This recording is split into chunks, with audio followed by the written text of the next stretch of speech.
नमस्कार, आपका नेता में आपका स्वागत है। मैं हूं श्वेता रंजन। होके मायूस यूं न शाम से ढलते रहिए, जिंदगी भोर है सूरज से निकलते रहिए। एक ही जगह पर ठहरोगे तो थक जाओगे, धीरे धीरे ही सही राह पर चलते रहिए। रियल लाइफ की पेचीदगियों को रियल लाइफ में महसूस करने के बाद बॉलीवुड अभिनेता और सांसद राज बब्बर आजकल ठीक इसी राह पर हैं।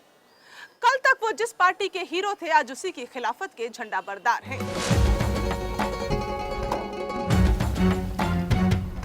कभी समाजवादी पार्टी के स्टार प्रचारक रहे राज बब्बर अब समाजवाद की लड़ाई को किस तरह आगे बढ़ा रहे हैं और उत्तर प्रदेश के आगामी विधानसभा चुनाव में क्या होगी जनमोर्चा की भूमिका, इसी पर चलेगा आज उनसे सवाल जवाब का दौर।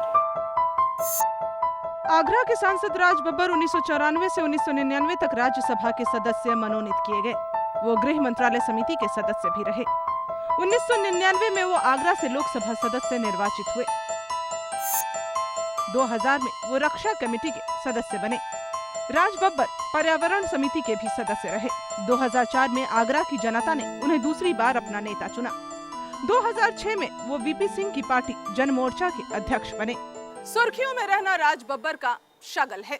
पहले बॉलीवुड की दुनिया में धमाका और फिर सियासी गलियारों में स्टार नेता की धमक।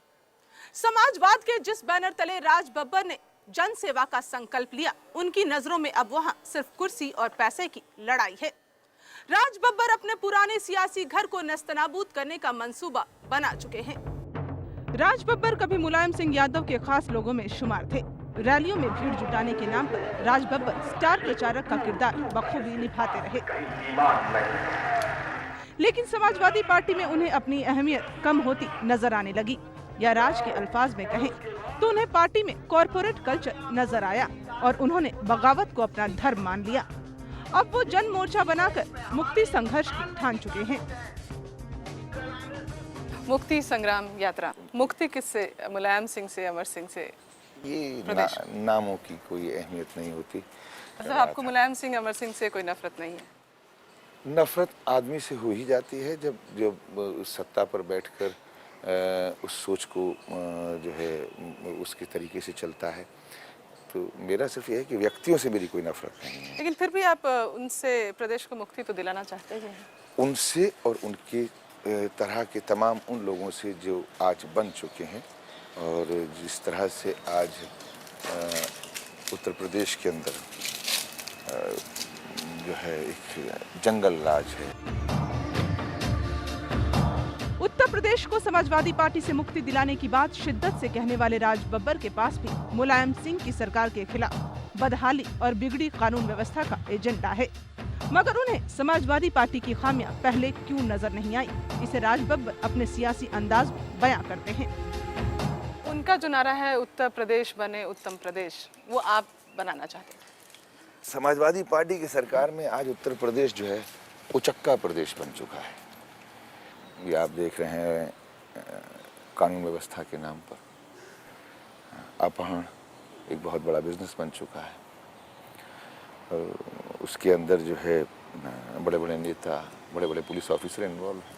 लेकिन राज बब्बर को ये बातें पहले क्यों नहीं याद आई जब पश्चिमी उत्तर प्रदेश की अगर एक एग्जाम्पल के तौर पर हम बात करें तो वहाँ अपहरण एक उद्योग के तौर पर है, तमाम वारदातें एक क्रिमिनल बेल्ट है, तो ये बातें राज बब्बर को पहले क्यों नहीं याद आ रही थी? जब से सरकार बनी उससे पहले हम दूसरों की सरकार में जो लोग थे उनका हम विरोध करते थे। उनके बारे में हम कहते थे कि यहाँ पर लॉ एंड ऑर्डर नहीं है, कानून व्यवस्था नहीं है, अपहरण है। सरकार आने के बाद में हमने 6 महीने तक हमें लगा कि उन तमाम चीज़ों को रोकने का काम किया जा रहा है, लेकिन 6 महीने के बाद में देखा कि उनकी गिनतियाँ बढ़ती जा रही हैं। राज बब्बर ने जिस संगठन के खिलाफ जनहितों की अनदेखी के नाम पर बगावत का बिगुल बजाया है, मुक्ति संग्राम यात्रा उसका पहला पड़ाव है। राज बब्बर की मंजिल दूर और रास्ता कसौटियों भरा है। समाजवादी पार्टी से राज बब्बर का अलग होना बेहद दिलचस्प रहा। हकीकत जो दुनिया जानती थी, लेकिन उसे बयां करने की हिम्मत किसी में नहीं थी। बब्बर साहब ने वो हिम्मत दिखाई और उन्हें बाहर का रास्ता देखना पड़ा। समाजवादी पार्टी का चेहरा बनकर राज बब्बर लोगों के सामने आते रहे, लेकिन उन्हें एक बात बेहद नागवार गुजरती रही कि पार्टी में बिजनेसमैन और उनका रसूख बढ़ता जा रहा है। वो आज भी खुद को नेता से ज्यादा कार्यकर्ता मानते हैं और समाजवादी पार्टी में उस नाम की खुलकर मुखालफत करते हैं जिसे वो सियासत में नहीं देखना चाहते। राज बब्बर मुक्ति दिलाना चाहते हैं उत्तर प्रदेश को अमर सिंह और मुलायम सिंह जैसे नेताओं से, क्योंकि समाजवादी पार्टी में जब तक वो थे वो अपनी हैसियत उनके बराबर की बनाना चाहते थे और नहीं मिल पाई वो हैसियत, इस वजह से आज राज बब्बर ऐसी बातें कर रहे हैं। हैसियत व्यक्ति खुद नहीं बनाता, हैसियत जो है वो लोग बनाते हैं, वो माने कि उसकी हैसियत है। राज बब्बर और अमर सिंह के बीच जो वाक युद्ध शुरू हुआ वो सियासी गलियारों में सुर्खियां भी बना और राज को इसकी कीमत अदा करनी पड़ी। मगर राज आज भी अपनी बात पर कायम है और अपनी शिनाख्त अपने अंदाज में कराते हैं। आप जिस अमर सिंह को आज दलाल कह रहे हैं, आपने कहा था, पार्टी भी आपने छोड़ी, उस वक्त भी आपने कहा कि दलाल राज चल रहा है उत्तर प्रदेश में, तो राज बब्बर ये कहाँ भूल गए कि वही समाजवादी पार्टी आज उनको यहाँ तक लेकर आई? नहीं, मेरे ख्याल से गलत है ऐसा कहना कि समाजवादी पार्टी मुझे लेकर आई। मैं अपनी मेहनत से लोगों के बीच में अपनी ईमानदारी से, नहीं तो अगर समाजवादी पार्टी अगर लेके आई होती, समाजवादी राजनीति में आप स्थापित हुए तो समाजवादी पार्टी में समाजवादी पार्टी से स्थापित नहीं हुआ। मैं समाजवादी पार्टी में 1967 से हूँ, समाजवादी विचारधारा से 1967 में हूँ, समाजवादी युवजन सभा से। तो पार्टी अपनी विचारधारा से भटक गई? पार्टी अपनी विचारधारा से बदली है, लेकिन मैं तो अभी भी उसी विचारधारा में यकीन रखता हूँ। विचारधारा के नाम पर आंदोलन चलाना और उसे मंजिल तक पहुंचाना मुश्किल जरूर है, लेकिन नामुमकिन नहीं। राज बब्बर इसी ख्याल के सहारे अपनी राहें तय करते जा रहे हैं। समाजवादी पार्टी के मुकाबले जन मोर्चा, और जन मोर्चा के सांचे में जन आंदोलन किस मोड़ तक पहुंचा है, और उत्तर प्रदेश के विधानसभा चुनाव में जन मोर्चा जनता की कसौटी पर खरा साबित हो सके, इसके लिए क्या करेंगे राज बब्बर, जानेंगे हम एक ब्रेक के बाद। जन मोर्चा की जरूरत क्यों पड़ी, इस सवाल के तमाम जवाब हैं, लेकिन जनता जन मोर्चा के साथ कैसे खड़ी नजर आएगी, इसके लिए संगठन के मुखिया राज बब्बर ने खासा होमवर्क किया है। किसान से लेकर युवा बेरोजगारी तक हर वर्ग पर उनकी निगाहें हैं। जन मोर्चा सियासी पार्टी का नाम नहीं बल्कि एक वो मंच है जिस पर जनता के हक की आवाज बुलंद की जाती है। ऐसी ही मंशा है राज बब्बर की। जन मोर्चा के जनहित की दिशा में बढ़ते कदमों से वो खासे आशावान नजर आते हैं। तो जन मोर्चा से आप खुश हैं? जन मोर्चा एक जन आंदोलन का संगठन है जिसमें उन तमाम विचारधाराओं को और उन उसूलों को अहमियत दी गई है, जिसमें सबसे प्राथमिकता पर है ईमानदारी, उसके बाद है हक और हकूक। क्योंकि जब ऊपर वाले जब किसी बेईमान का साथ नहीं देंगे, जब किसी गुंडे का साथ नहीं देंगे, चाहे वो राजसत्ता ही क्यों ना हो, अगर आप उनका साथ देने लगेंगे तो कल को वो आपके सहभागी नहीं होंगे बल्कि आप ताकत बनकर आपके सिर पर खड़े होंगे। किसान नेता के रूप में आपको देखा जाने लगा है, लेकिन वो किसान नेता अजीत सिंह और महेंद्र सिंह टिकैत जैसे जो नेता हैं आपके साथ क्यों नहीं जुड़ पाए? आपको वो क्या किसान नेता के रूप में नहीं देख सके? नहीं, देखिए, मैं अपने आप को किसान नेता नहीं कह सकता और ना मैं हूँ। अगर मैंने आज किसानों की बात को सही समझा है, किसानों की तकलीफ़ को सही समझा है, अगर उनके दर्द को समझा है, उनके ऊपर हो रहे उत्पीड़न को समझा है, तो मैं अपने आप को ये कहना शुरू कर दूं कि मैं किसानों का नेता हूं? कतई नहीं। नहीं, तो पहले जब तमाम चीनी मिल जो बंद हुए, गन्ना किसानों की जो समस्या है, वो समस्याएं आपने पहले क्यों नहीं उठाई? राज बब्बर ने पहले क्यों नहीं उठाई वो समस्या? एक पार्टी के अंदर, पार्टी जो किसानों की पार्टी कही जाती थी, समाजवादी पार्टी, और उसका जो नेता जो धरती पुत्र कहलाता था और हमें लगता था कि वो किसानों की बात को समझता है, लेकिन जब उन्होंने किसानों की बात को समझना बंद कर दिया और उस गहराई में जब हमने जाना शुरू किया तो लगा कि वो किसानों की बात कहने वाला धरती पुत्र नहीं है, बल्कि उसके ऊपर अब एक ऐसा आडंबर छा गया है जिसमें उसको सिर्फ पैसा दिखाई देता है। मुलायम सिंह सरकार उत्तर प्रदेश में जनता को राहत देने के नाम पर करोड़ों रुपए बांट रही है। कन्या विद्याधन, सूखा राहत राशि और शिक्षकों की भर्ती ऐसे मोर्चे हैं जिन पर समाजवादी पार्टी जनता की नजरों में खुद को साबित करने की कोशिश कर रही है। राज बब्बर इसे छलिया हथकंडा करार देते हैं। वो आज बेरोजगारी भत्ता दे रहे हैं किसानों को और तमाम सुविधाएं देने की बात कर रहे हैं, तो इसको राज बब्बर किस नजरिए से देखते हैं? भाई 6 लाख नौकरियां खाली पड़ी हैं, वो नौकरियां क्यों नहीं देते? कितने लोगों को बेरोजगार भत्ता दिया 500-500 रुपए का, 6 लाख नौकरियां खाली पड़ी हैं, वो नौकरियां देना भाई। 2 लाख नौजवानों को, बेरोजगारों को अगर वो रोजगार दे देते 3-3 हज़ार रुपए का, तो कम से कम 2 लाख उत्तर प्रदेश के परिवार पलते। नहीं, तो आपने जो समस्या उठाई वो एक बहुत ही लिमिटेड क्षेत्र की रही। जैसे अगर आप बात करें तो 10,000 किसान होंगे शायद उसमें जो आपने समस्या उठाई। दादरी का किसान जो अपनी ज़मीन नहीं बेचना चाहता और उसकी 5 फसल की उपजाऊ ज़मीन है, उसकी ज़मीन को ज़बरदस्ती छीना जा रहा है। जबकि अगर आपको ये परियोजना लगानी थी तो आप कहीं आसपास लगाते, जहाँ पर जो बंजर ज़मीन है, बहुत सारी बंजर ज़मीनें पड़ी हुई, वहाँ क्यों नहीं लगाते। और हमारी जो यात्रा चल रही है मुक्ति संग्राम यात्रा, हमारे पास में कोई संगठन थोड़ी था, हम कोई पॉलिटिकल संगठन के साथ थोड़ी निकले थे। हम तो इस किसानों की, नौजवानों की, बुनकरों की समस्या, आज 350 बुनकर जो है जिसने आत्महत्या की है बनारस के पास एक गाँव, तो हम इन समस्याओं को लेकर चले। वो लोग जुड़ रहे हैं, वो लोग संगठन बना रहे हैं। जन मोर्चा को जनता की उम्मीदों का ताज बनाकर इसे आम आदमी से जोड़ने में राज बब्बर कितने कामयाब हो पाते हैं, ये तो वक्त ही बताएगा। फिलहाल जन मोर्चा की दिशा और दशा से राज बब्बर मुतमईन नजर आते हैं। उत्तर प्रदेश में विधानसभा चुनाव की दस्तक साफ सुनाई दे रही है। सियासी दलों में जनता को आकर्षित करने की होड़ मची हुई है, लेकिन राज बब्बर किसी भी सियासी स्टंट के पक्ष में नहीं है। राज बब्बर के लिए आने वाला वक्त चुनौतियों भरा है। उनके संगठन की उम्र अभी शुरू हुई है और उनके पास खुद को साबित करने के लिए समय बहुत कम है। ऐसे में आसन चुनाव उनकी और जन मोर्चा के लिए सबसे बेहतर कसौटी साबित होंगे। उत्तर प्रदेश की अगर बात करें, अभी विधानसभा चुनाव बहुत करीब है। बसपा, सपा, भाजपा, ये 3 मुख्य पार्टियों को वहाँ पे देखा जा रहा है। जन मोर्चा कहाँ है? जन मोर्चा जनता के दिल में है, जन मोर्चा जनता की समस्याओं के साथ में है, जन मोर्चा जनता का एक विश्वास है। अब बाकी लोग कहाँ हैं? सब राजनीतिक पार्टियां, उनको होना चाहिए, वो थी। आप इनडायरेक्टली कहीं ना कहीं किसी और पार्टी को फेवर नहीं कर रहे, आपका फायदा क्या हो रहा है? देखिए, बात समझने की है कि केवल सपा या बसपा ये 2 पार्टियां उत्तर प्रदेश नहीं है। उत्तर प्रदेश की जनता ये 2 वोट बैंक नहीं है। आज किसान जो है पूरी तरह से मर रहा है और उसके साथ में जुड़ा हुआ नौजवान है आज रोजगार के नाम पर, और उसके ऊपर जो सबसे बड़ी समस्या जो है वो लॉ एंड ऑर्डर की है। तो वो जो आती हैं, ये जो जाते हैं, इसका मतलब नहीं है। उत्तर प्रदेश के विधानसभा चुनाव में किसी पार्टी का किसी से भी कोई गठबंधन हो, लेकिन जन मोर्चा अपने दम पर ही चुनाव लड़ेगा। राज बब्बर हर हाल में संगठन की ताकत दिखाना और जताने का इरादा रखते हैं। चुनाव में क्या भूमिका होने वाली? चुनाव में जन मोर्चा सारी सीटों पर लड़ेगा। आप कहते हैं आप किसी का समर्थन नहीं करेंगे? हम क्यों करेंगे? सपा भाजपा का तो सवाल ही नहीं। सपा का तो बिल्कुल भी नहीं होता। सपा का और भाजपा का भी सवाल नहीं होता। हमारी कहीं कांग्रेस से करीबी, कांग्रेस खुद सोचे, हम कांग्रेस पार्टी है, राजनीतिक पार्टी है, राष्ट्रीय पार्टी है, वो सोचे। अपने लक्ष्य को तय मानकर आगे बढ़ रहे राज बब्बर की राहें बिल्कुल साफ है। अपने मिशन को जनता तक पहुंचाने के लिए मुक्ति संग्राम यात्रा जैसे कदम के बाद वो सियासी हिसाब किताब जुटाने लगते हैं। जाहिर है उन्हें आज से ज्यादा आने वाले कल की चिंता है।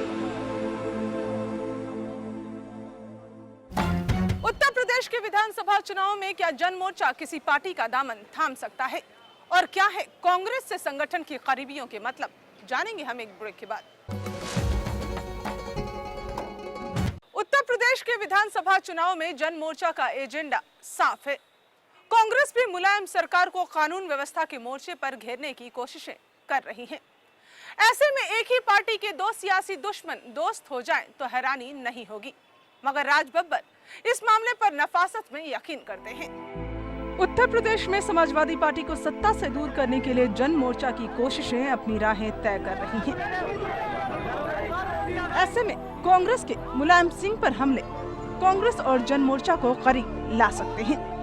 राज बब्बर के बयानों से साफ है कि यह महज अफवाह नहीं है। अब जबकि अनंत अपहरण कांड और निठारी नरकंकाल मामले ने यूपी की कानून व्यवस्था पर तमाम सवाल खड़े कर दिए हैं, तो मुलायम सरकार को नाकाम साबित करने की कोशिशें भी पूरे जोरों पर हैं। विधानसभा चुनाव, आपने कहा कि वहाँ लॉ ऑर्डर की बहुत बड़ी समस्या है। सोनिया गांधी कहती हैं कि राष्ट्रपति शासन, उनकी पार्टी की तरफ से एक इनडायरेक्ट स्टेटमेंट है, राष्ट्रपति शासन की बात की जा रही है, नहीं तो चुनाव उसके बाद ही होंगे चुनाव। आपका स्टैंड इस पर क्या है? देखिए, हमारा स्टैंड, सबसे पहले तो हमारा स्टैंड, हमें खुशी है कि आज सोनिया जी ने भी इस बात को मान लिया बसपा भी यही बात कह रही है, लेकिन कोई बोल सपा नहीं रहा था, सबसे पहले हम मुखर थे, हमने इसके प्रमाण दिए। सीना ठोक के कहते हैं मुलायम सिंह कि अगर किसी में ताकत है तो हमारी सरकार गिरा कर दिखाए। बिल्कुल सही कह रहे हैं। वो हमेशा जो है ताकत का इस्तेमाल करते हैं, और ज़रूरी नहीं कि हर जगह ताकत जो है वो कुछ फल दे। मुलायम सिंह को सत्ता से बेदखल करने के नाम पर किसानों के हितैषी बनने वाले राष्ट्रीय लोक दल के मुखिया अजीत सिंह ने एक बार फिर मुलायम सरकार से किनारा कर लिया है। हालांकि वो सरकार गिराने जैसी सियासी सनसनी नहीं पैदा कर सके, लेकिन वो आज भी पूरे तेवर में हैं। वहीं किसान नेताओं को लेकर राज बब्बर का नजरिया बिल्कुल साफ है और अपनी मुहिम में वो जनता के हितों को देखने वाली हर पार्टी को साथ लेकर चलने की गुंजाइश पर भी गौर कर रहे हैं। अच्छा, अजीत सिंह जैसे नेता, अगर वो किसानों के लिए उन्होंने भी आवाज़ उठाई है महेंद्र सिंह टिकैत, उनके साथ कुछ साझा जुड़ने की बात मैं नहीं जानता। अजीत सिंह जी जो हैं स्वयं इसका निर्णय ले सकते हैं। जहाँ तक महेंद्र सिंह टिकैत जी की बात है, उनके जो राजनीतिक जो उनका एक विंग है जिसको राकेश टिकैत चलाते हैं, और उनका दूसरा जो विंग है जो ऋषिपाल अम्बावत का अपना एक किसान यूनियन है, ये दोनों साथी हम लोगों के साथ में है। अच्छा, ये जो मुलायम हटाओ मुहिम है उसमें आपकी ये सीपीआई आपका साथ दे रही है, सीपीआईएम लेकिन फिर भी मुलायम के साथ नजर आती है, तो ये क्या एक लेफ्ट पार्टीज में दो तरह के का ये निर्णय कि मुलायम सिंह से आज सीपीएम अलग हो गया है, इससे साफ नज़र आता है कि सीपीएम ने कि यूनिट्स ने या सीपीएम के जो पोलित ब्यूरो है उसने इस बात से पूरी तरह से सहमत हो चुका है कि जो ये मुलायम सिंह यादव की सरकार जो है ये किसान विरोधी है, ये मजदूर विरोधी है, और ये पूरी तरह से ये पूंजीपतियों के शिकंजे में है। सपा यादव, राजपूत और मुसलमान को साथ लेके चलने का प्रयास कर रही है, और बसपा जो है दलित मुसलमानों को, ब्राह्मणों को, जो पहले जूते मारने की बात करते थी बसपा, अब ब्राह्मणों को साथ लेकर चल रही है ऐसे को। उसमें किसानों के दम पर जनमोर्चा कितना कुछ कर पाएगी? जनमोर्चा जो है सरकार बनाने की कवायद में नहीं बल्कि सरकार बनाने की ताकत में, बल्कि गिराने की कवायद में। गिरा तो दी जनमोर्चा ने सरकार गिरा दी। अब वो जहाँ तक अपने इस ठठरी को लेकर समाजवादी पार्टी जब तक इस कंगाल को लेके, कहना चाहिए कंकाल को लेकर घूम रही है, ये सिर्फ इसलिए है कि खाकी वर्दी के सहारे, ये उस कुर्सी के सहारे है। अगर आज मुलायम सिंह जी में मैं तो बड़ी उससे दावे से कहता हूँ, अगर उन्हें वाकई क्षमता है तो रिजाइन करें आज। अपने संगठन और उसके अब तक के प्रदर्शन से राज बब्बर खासे उत्साहित हैं। अब उन्हें सिर्फ जनादेश का इंतजार है, जो समाजवादी पार्टी को ड्राइविंग सीट से हटाने के लिए बेहद अहम है। मुसलमानों के नाम पर सियासत तो खूब होती है, लेकिन एक बात तो साफ है कि अब तक उन्हें महज कोरे वादों से छला ही गया है। जनमोर्चा के मुखिया इस वर्ग के लिए बुनियादी चीजों पर गौर करने की बात पर जोर तो देते हैं, लेकिन हकीकत में वो इस वर्ग को कितना दे पाएंगे ये तो वक्त ही बताएगा। सच्चर कमेटी की रिपोर्ट को मुसलमानों के हितों से जोड़कर देखने वालों को लेकर राज बब्बर साफ कहते हैं कि इस वर्ग की जो बुनियादी जरूरतें हैं उसे बिना सियासत के उन्हें देना चाहिए। वो अपनी बात को लुभावना वादा कहने से इनकार करते हैं। अच्छा, ये जो मुसलमानों को आरक्षण देने पर सच्चर कमेटी की जो रिपोर्ट है उस पर राज बब्बर क्या कहेंगे? सबसे पहले तो वो करें, दोनों सरकारें करें, तमाम सरकार, खासकर यूपी सरकार जो कहती आ रही है कि हम मुसलमानों को देने के 10% का देंगे, जब मुलायम सिंह जी ने खुद कहा था, अपने मैनिफेस्टो में कहा था, जबकि ऑलरेडी जो है 9% का मंडल कमीशन के अंदर वीपी सिंह साहब ने जब जो इसको मंडल कमीशन को लागू किया था उस वक्त 9% मुसलमानों का उसमें आरक्षण का अधिकार है। तो पहले तो जो है वो तो दें, जब ये लागू होगा उसके बाद में देखते रहेंगे। नहीं, हिंदू और मुसलमान को की एकता पर वीपी सिंह ने भी बात कही। ये आप नई बात तो कुछ नहीं कह रहे हैं, किस बात पर आप लुभाने की कोशिश कर रहे हैं लोगों को? हम किसी बात पर नहीं लुभा रहे हैं। अगर कोई हमसे लुभता है अगर हम कोई लुभावनी बात कह रहे हैं तो भैया हमसे दूर चला जाए। हम तो ठोक के बात कहने वाले लोगों में से हैं।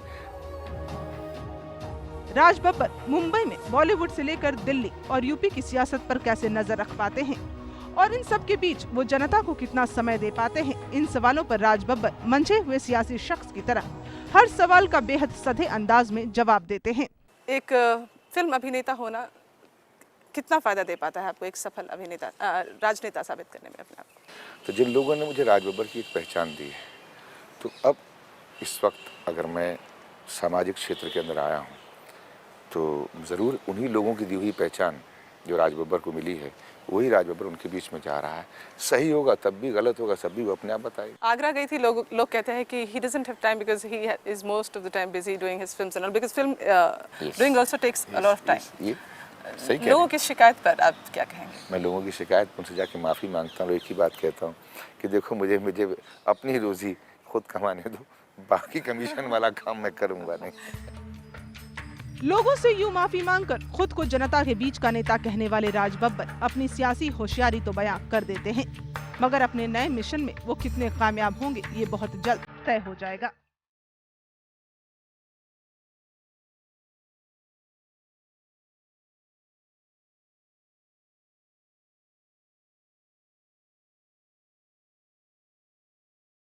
जन मोर्चा के रहनुमा जनता के रहनुमा कैसे बन पाते हैं? उत्तर प्रदेश के विधानसभा चुनाव में राज बब्बर के जन आंदोलन उन्हें कितने वोट दिला सकेंगे और समाजवादी पार्टी को सत्ता से बेदखल करने का उनका मिशन किस मुकाम तक पहुंच पाता है? जनता के साथ हमें भी रहेगा इसका इंतजार। आपका नेता में आज बस इतना ही, अगले हफ्ते फिर मिलेंगे। नमस्कार।